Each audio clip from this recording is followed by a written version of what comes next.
আজ থেকে ৮ মাস আগে একটা পেজ খুলি, সেই পেজে মনিটাইজেশন আসে। কে যেন শত্রুতাম করে আমার শখের পেজটা নষ্ট করে দেয়। মন মানসিকতা ভালো ছিল না। নতুন আর পেজও খুলি নাই, কোনো ভিডিও আপলোড করছিলাম না।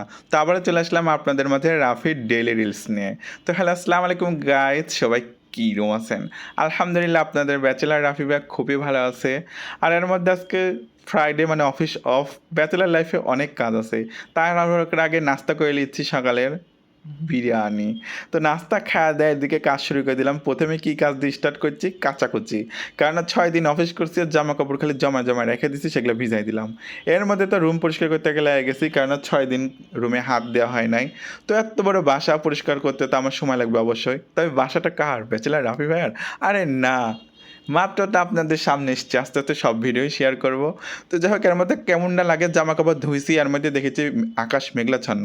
সকালে কাঠফাটা রোদ আর এখন দেখিচ্ছি মেঘলা। তো কি করব, বারান্দায় মেলে দিলাম সব জামা কাপড়। এর মধ্যে রুম টুম তো একদম পরিপাটি ঝকাঝক করে ফেলেছি।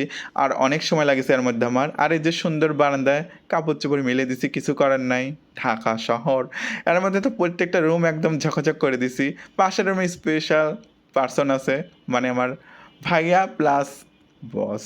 যাই হোক, এর মধ্যে আমি এদিকে রান্না করব আজকে স্পেশাল লাউ দিয়ে মাছের মাথা। এদিকে আছে হাঁসের মাংস আর সবুজ শাক।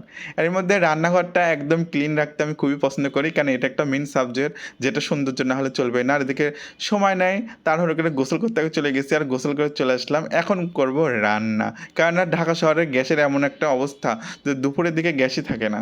যাই হোক, এর মধ্যে এখন রান্না শুরু করে দিলাম। প্রথমে আজকে কি রান্না করব, লাউয়ের দিয়ে মাছের মাথা ঘন্ট করব। তো সুন্দর মতো একদম মাছের মাথা লাল লাল করে ভাইজা লিখছি। যেহেতু আপনাদের ব্যাচেলার রাফি ভাইয়া মোটামুটি রান্না খুব ভালোই পারে, যারা আমার আগের ভিডিওগুলো দেখছেন বা তারা জানেনি। যাই হোক, এর মধ্যে তো সুন্দর মতো মশলা কষা লিচ্ছি, লাউগুলো সুন্দর মতো দিয়ে দিলাম, মানে কধু। তো কধুর তরকারি আজকে অনেক দিন পর খাবো, আমার খুবই একটা মন গেছে।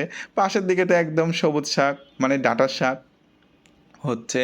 এদিকে মাছের মাথা দিয়ে দিলাম, এদিকে মশলা কষা নিচ্ছি হাঁসের মাংস করার জন্য, কারণ এদিকে বিকাল হয়ে গেছে, আমার কখন রান্না হবে আর কখন খাবো বুঝতে পারছি না। যাই হোক, এর মধ্যে সুন্দর মতো মাংসটা কষা নিচ্ছি। আর এদিকে তো আমার লাউ দিয়ে তরকারি তো সুন্দর মতো হয়ে গেছে।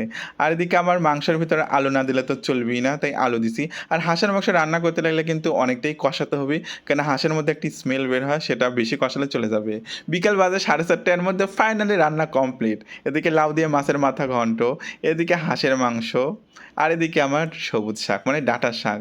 তো এখন বাজতেছে 5টা, আর এখন আমি খাচ্ছি দুপুরের খাবার। তো কিছু করার নাই, ব্যাচেলার জীবন বলে কথা। যাই হোক, রিজিকে যা ছিল তাই আলহামদুলিল্লাহ। শাক তো মাশাল্লাহ এত স্বাদ হচ্ছে যে আমি কী কব, মানে অনেক দিন পরই খাচ্ছি শাক। আর এর মধ্যে মাংসের চালও পছন্দ করি। তো যাই হোক, খাওয়া দাওয়া করে একটু হালকা রেস্ট নিলাম। এর মধ্যে আমি একা খাইলে তো হবি না, আমার বাসায় আবার সুন্দর সুন্দর 2টা বেবি আছে। তবে সরি, আমার বেবি না, আমার ভাই আর বেবি, ওরফে বসের বেবি। তো এটা নিয়ে আমি আরেকটা ভিডিও পরে দিব, আপনারা অবশ্যই জানতে পারবেন। তো সব মিলে চলতেছে এরকমই আমার দিন। তো আজকের ভিডিও এই পর্যন্তই। সে ভালো থাকবেন, সুস্থ থাকবেন, আল্লাহ।